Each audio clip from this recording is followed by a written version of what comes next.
Hello. मैंने ना तुम्हें कोई 200 कॉलें की होंगी, मेरा फोन क्यों नहीं रिसीव कर रही?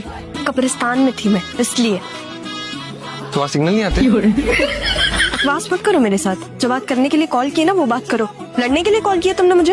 यार एक बात पूछनी थी मुझे तुमसे।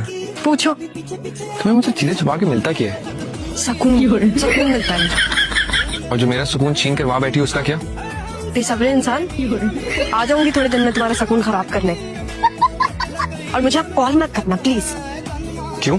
शक हो जाएगा यहाँ पे सरमत, इसलिए। होने दो। तुमसे तुम बिल्कुल ही पागल हो, साइको आदमी हो तुम। तुम्हारा फोन ना बहुत कीमती है, लेकिन उससे